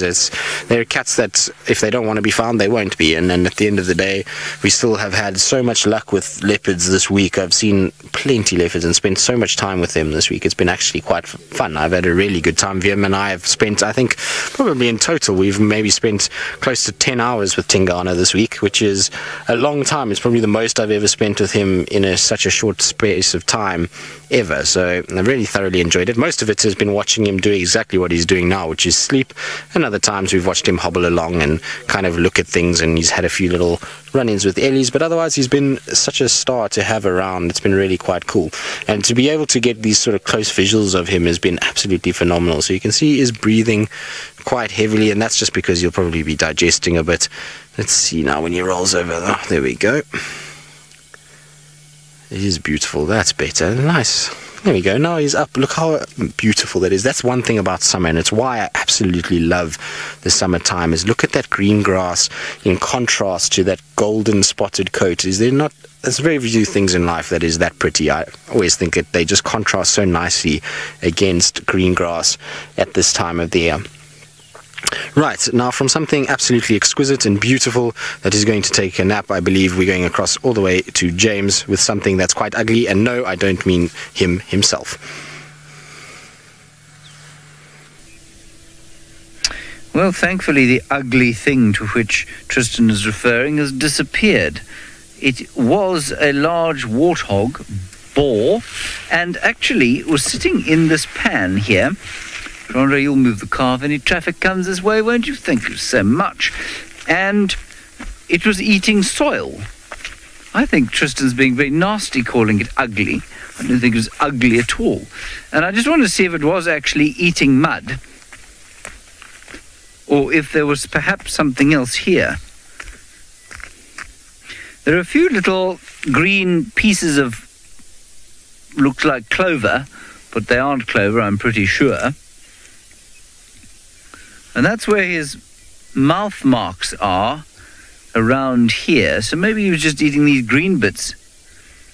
No, in fact, he was over here. Here's where he was. He was eating soil. He was definitely eating this clay. Very interesting. I shan't be digging the clay out to make a warthog, of course, because I'm not very good at that, as some of you have seen.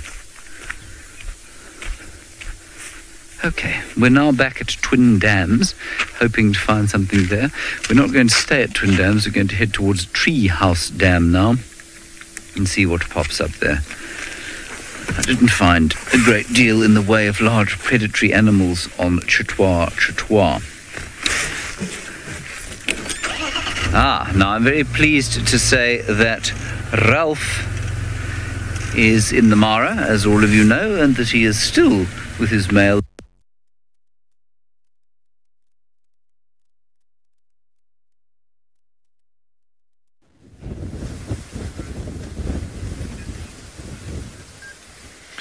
Yes, folks, and we're still sitting here with these lions that we found relaxing in the grass, and look at that lovely yawn. Now, for those of you that might be wondering if this is Scar, I had a little bit of an inkling myself. Having seen pictures of Scar, however, I think he's quite a older individual, and if I'm not mistaken, Scar's right eye, his right eye, is the one that is gone or has been impaled. And as you can see from this angle now, there's nothing wrong with that right eye. And I did chat with Archie, and he says that it's not the right area for Scar, but it's obviously not impossible for him to have moved here, so that wouldn't have been a total elimination. But there you can see a very clear eye. So I have my doubts, but like I've said, it's not something that I'm very accustomed to. I'm still learning these guys, so I need to work out the individuals. And the 3 males that we have here are all of a similar, if not the exact same age. We can't see the other 2. They have disappeared in the grass. They're a little bit, and there's a lovely sneeze. They're a little bit off to the right of the screen there. Not far off at all. They must only be about 30 meters away, but totally disappeared in the grass as they laid down. So we've got flat cats in South Africa and flat cats here in the Mara. This one not totally flat, but after all the action that we had, I think it's quite fitting that we do get to appreciate a little bit of non-activity with the cats. It's not always action and chaos. Now, a little story that I've got for you with flat cats is that I knew a ranger that was a section ranger in the Kruger National Park, and he, you know, in the old days there was absolutely no movement around the park after dark, and even with the section rangers. So he was pretty late to get back to one of the camps, and it was heading towards sunset, so he had to speed up a little bit, and he came across a pride of lions on the road, and he had to obviously stop and wait for these lions to potentially get out of the way, because in those days there also wasn't any off-road driving. So he sat there for quite a while, and the sun was dipping, and he was going to be in big trouble by his boss if he got back after dark. So he took a chance, and he drove right up close next to the lions and just tried to just go off the road around them and then get back on the tar. And as he drove around them, one of the female's tails flicked out, and he drove over her tail with one of her paws. It was obviously sore that he drove over her tail. She smacked his tire off the rim in one hit. It literally, he drove back into camp with his wheel doing this, and obviously he had to just keep going, because once again he had to get back into camp, otherwise he'd probably get a warning, if not a final written warning from his boss for being late. But I think he got into trouble anyway before coming back in with a totally destroyed tire. But nonetheless, it just shows the power in that paw that these lions do have, and that's a female. I wouldn't like to get a smack from a male. I think it hit your head off your shoulders, quite literally. So we're going to keep sitting here. I love sitting with cats and waiting to see what they're going to get up to. But in the meantime, let's cross over to Tristan, who I think is with Tingana. I am indeed, and Tingana is now up and moving. You can see he's still limping around a little bit. Whether he's going to move far, I'm not. But I think he's going to go and just sit down right over there, where it's going to be difficult to see him. Of course you are, Tingy. That's exactly where you like to be. So he seems to be as though he's going to sit. Let's try and see if we can just get a better view. Well, yeah, I'm going to go forward for you.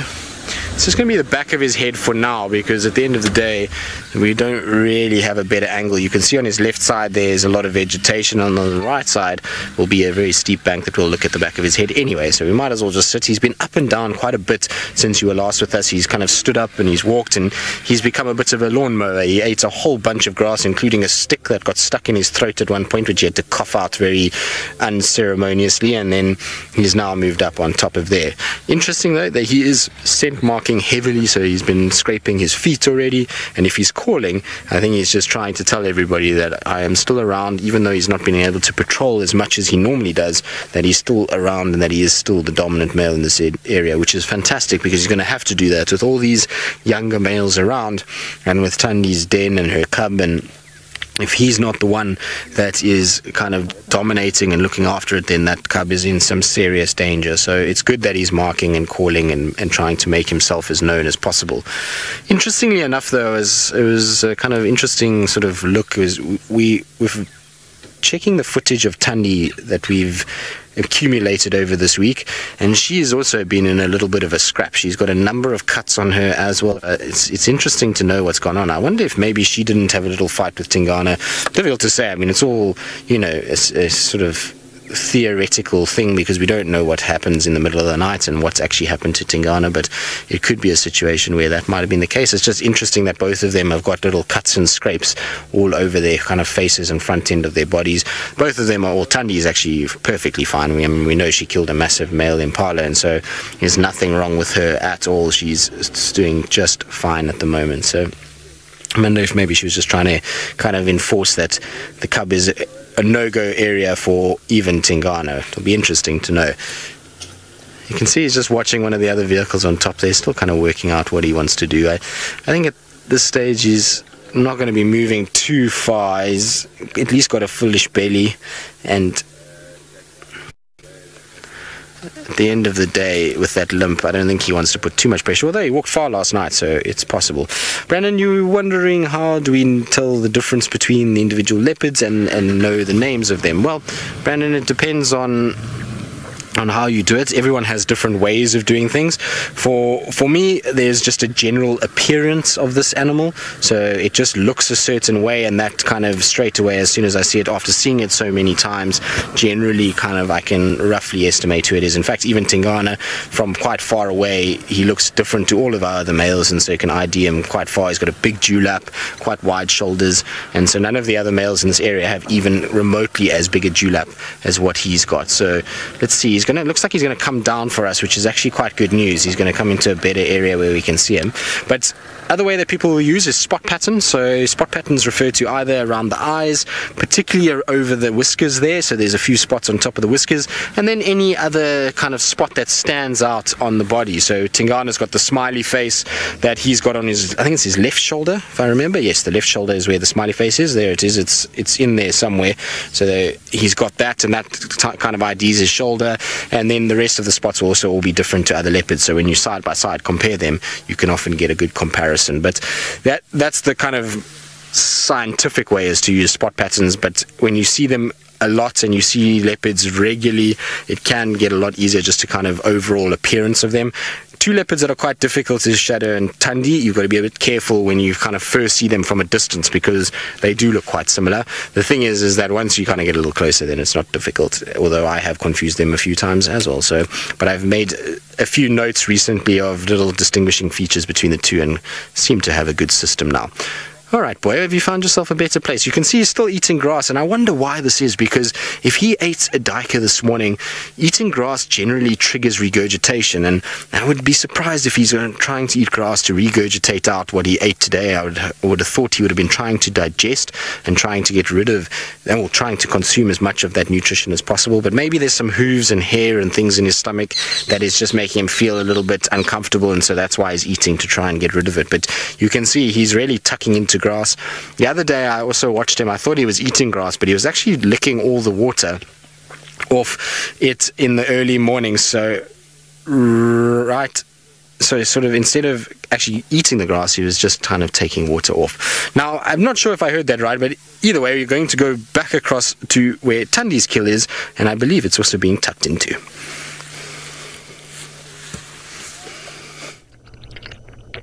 Well done, Tristan and Tingana. I'm so happy that you guys have not only seen lion this afternoon, but also a wonderful leopard. Now, we were hoping that we would hopefully be able to give you a second leopard, a female leopard, who we were hoping was going to return to the site of this impala kill that you can see draped over the branches of a small bush willow tree. but no joy. And it's really, really fascinating. I'm astounded by the fact that she's not here.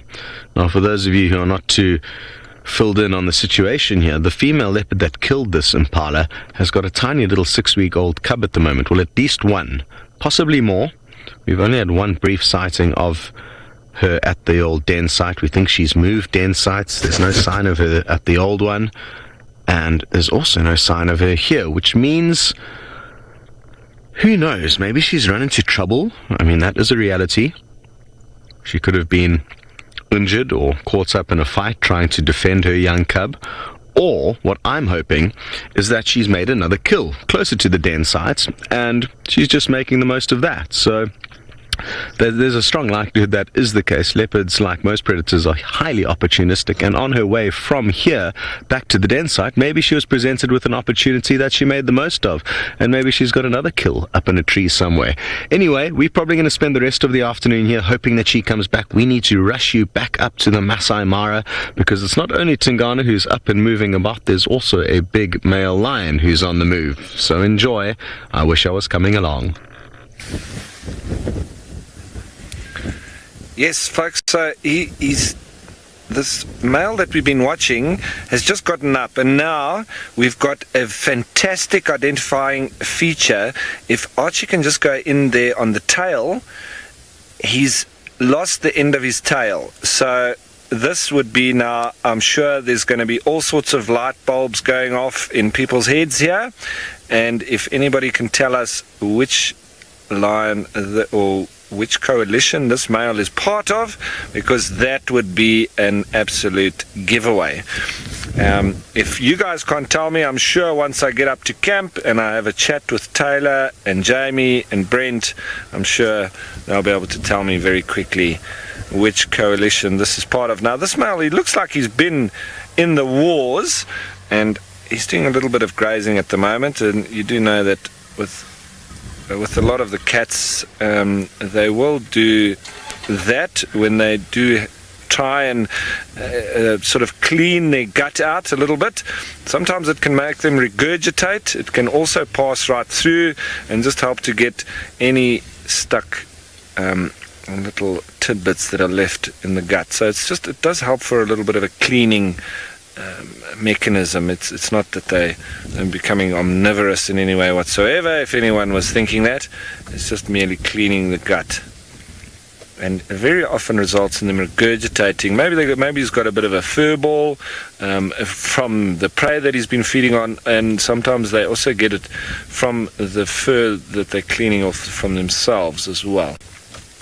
But I'm very happy to have seen a very characteristic individual here, and I'd love to know this coalition. So, we've literally driven for an hour and come down the hill. So I've just heard that Miss Parker saying that it's the Chitwa boys. Miss Parker, I'm going to go with you because that's a definite characteristic on the tail there. So Miss Parker, thanks for that. I'm going to go that it's the Chitwa boys, and he's still grazing nicely around that tree.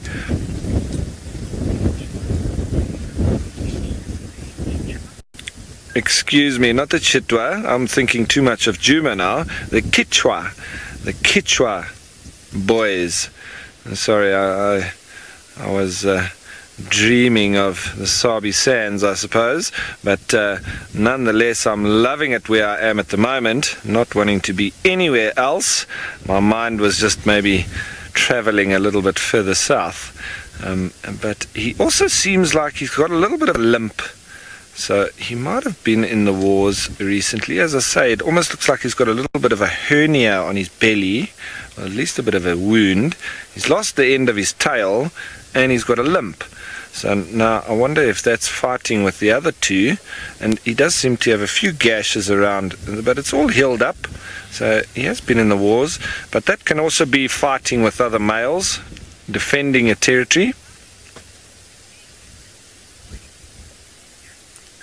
Sinak, that's a very good question, asking what I think could have happened to his tail? Well, generally, when you're looking at injuries to lions, it's mostly other lions that have caused that injury. It's very similar with zebra. When you see zebra, they've got half the tails, which you see regularly. It's normally other zebra that have bitten it off as well.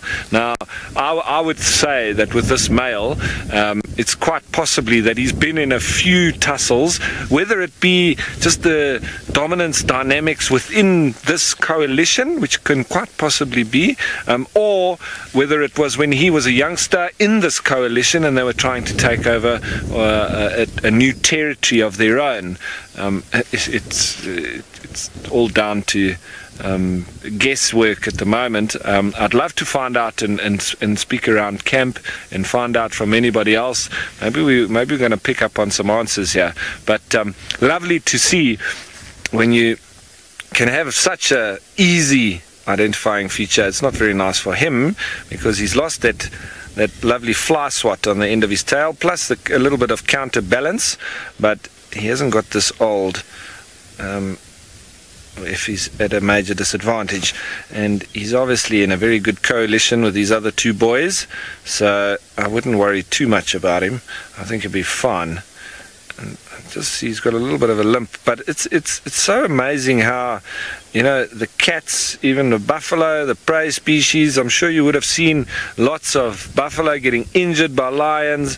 You see zebra getting injured by crocodiles, and they come back after, you know, a few, obviously a bit of time, maybe about a month or so, and those wounds heal, and they make do, they survive, and they carry on, you know. It's like if some people, you might lose a finger, you learn how to operate without that finger, and sometimes you can actually almost overcompensate, and you can be better than you were before. For instance, losing an eye, like Scar has done, seems like he's continued on nonetheless, and almost none the worse off as well. But obviously it would be better for him to have both his eyes, but now he's overcompensating with one eye, and he would maybe protect that side a bit more. But you know, sometimes it brings out the best in animals and people, and you have adverse conditions and injuries, and there he's I don't know, for me I'd call this guy Stumpy. It looks quite a shame. He looked very regal, but then lacking the end of his tail. Shame. Probably feels quite embarrassed with the other two boys. Maybe that's why he's been in so many fights. I've been teasing him. But looks like he's got quite an upset stomach. Whatever it might be, is maybe a bit of indigestion. He needs to try and clear that through. He's been doing quite a bit of feeding on the grass, but nice to see line up and standing. The other two are still flat in this long grass. It's a lovely color, this red grass, or red oat grass that they call it here in Kenya. Back in South Africa we just call it red grass. It's Tomida triandra, nonetheless, the Latin name.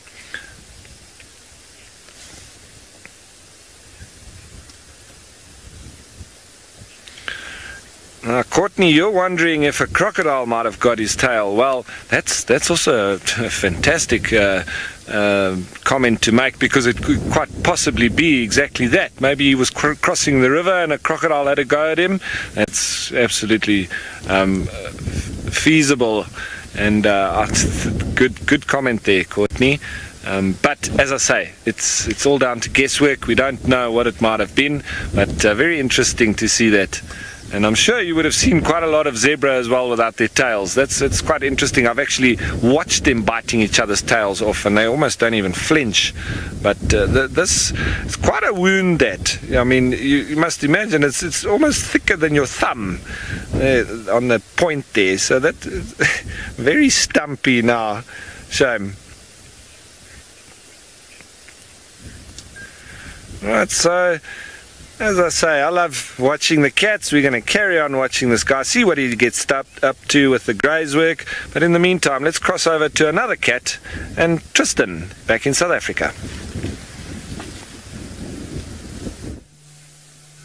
Well, it seems that it's a grazing type of day for our cats. Maybe there's something in the air at the moment after a TV show that they're all going on diet and going on to a vegetarian lifestyle. Who knows?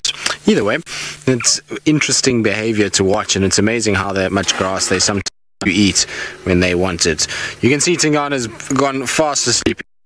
On the bank is not the best place. Now come down into this little drainage line and is past once again.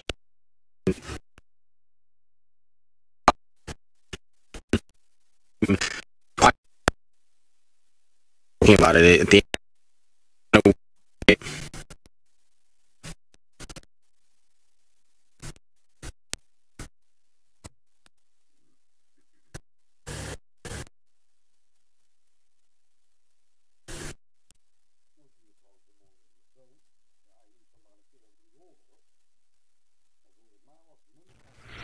So, apologies for the bad signal with Tristan and Tingana.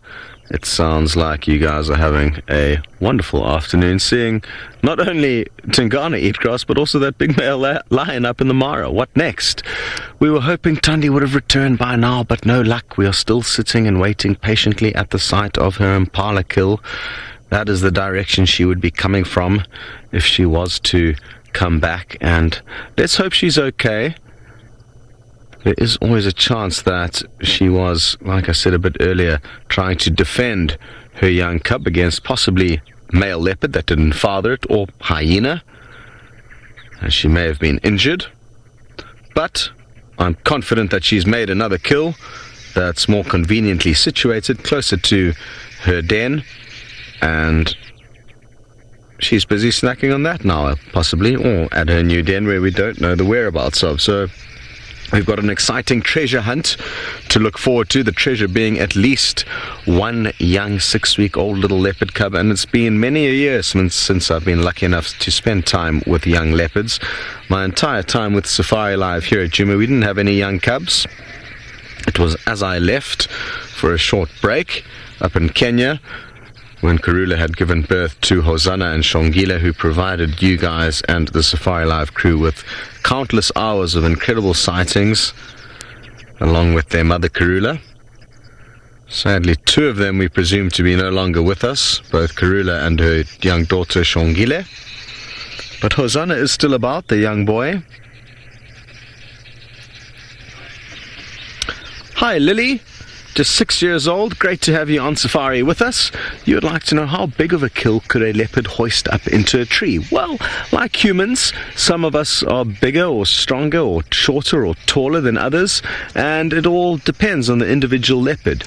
The females are quite a lot smaller than the males, so this is just about as big a kind of a kill that a female would be able to hoist up into a tree. Now, it's important to remember, Lily, that once they've fed on the kill for a little bit, their food is in their stomach, and that makes it a little bit easier for them to carry the rest of the kill up into the tree. So that's exactly what happened here. She fed on the kill first and then took it up into the tree later on in the evening. And big male leopards will be able to take kills as big as a baby giraffe up a tree. So definitely the strongest of the big cats. The lion and cheetah would never be able to do that. Their tree climbing skills are not nearly as good as the leopards. And leopards are also very, very powerful for their size. So they can take kills sometimes bigger than themselves up trees. Absolutely incredible strength.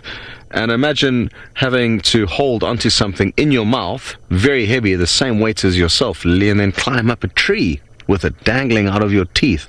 It shows you how strong they are. Very good. We need to race you off to James, who's got a bird. Let's hope it hasn't flown away.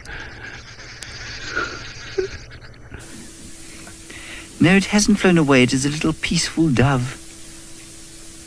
A ring-necked dove.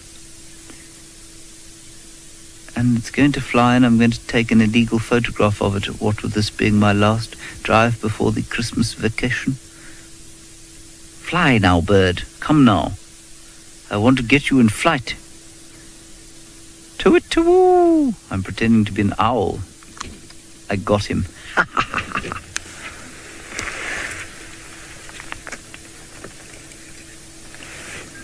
Don't tell Mr. Wallington, please. We've come to Impala Plains and found nothing. We did the whole of Mendoza Road and found nothing. We did find a very small warthog. Unfortunately, it gave us about 3 seconds of its time, so there was no chance for you to come and see it. It was this big. And so now we are just... Ooh, what is that on the ground there, Jondry? Do you see that bird over there, sitting on the log? Let me observe it with my powerful Gestapo issue binoculars. It is a pipit.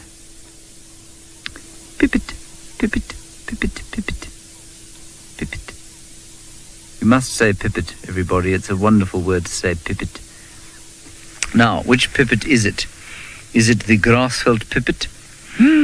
Or is it the African pipit? Or are those, in fact, synonyms for the same bird? Let's have a look on the bird app.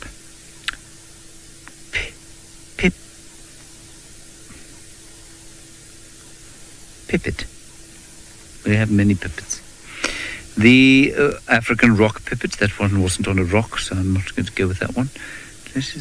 Where's the one that I think it is? Kimberley pipit, unlikely. Unlikely to be a Kimberley pipit, given that we're not in Kimberley. Long bill, that looked like it had a fairly normal bushveld pipit. No, I don't think it's that one either. No, that one is too spotty. Let's have one last look at the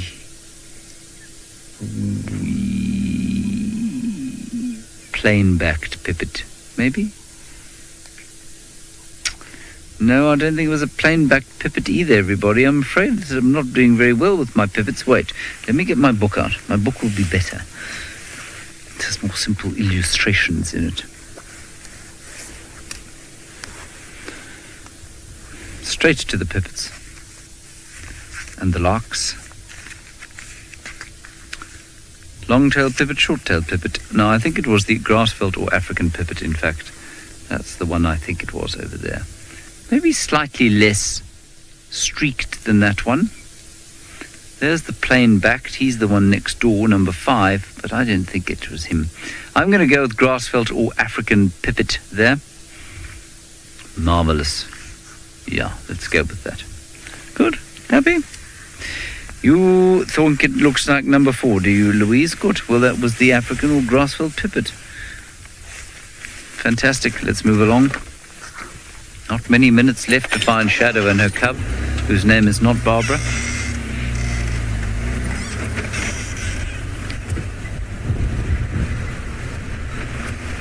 We're right on the western boundary now of Djuma. Over a bump. Now Ralphie is on his way back up the mountain, up the escarpment, and well, I think you should ask him to say escarpment and see if he's very good at that. Which hasn't been back by now. Yes, everybody, and the escarpment is quite a mouthful. We are coming up again up the escarpment, and I'm sure that Archie can show you up front. It's really ominous weather, so we're going to be battening down the hatches shortly through here, because we were on our way down for the hot air balloons. This area was full of hyena, and there we go, right in front. Bob's your uncle. There's a hyena coming out. Obviously just left the den. It's a little bit dark for us to be able to see now, but that was a bit of luck, and I thought that it might happen again. There must be a den around this area, because there were literally about 25 of them or so that we spotted this morning. And that's maybe one of the first ones now coming out and making its way to see what it can find on this nice blustery rainy evening. I haven't seen any more come out, but there was a whole load of them this morning, so I'm sure that there will be more coming out. Maybe he's the early riser and he's the scout going out to see what he can find before the rest all start coming out. And through the evenings into the morning, every evening we do hear them very close to camp as well, and he is making his way towards the zebra, which are moving off.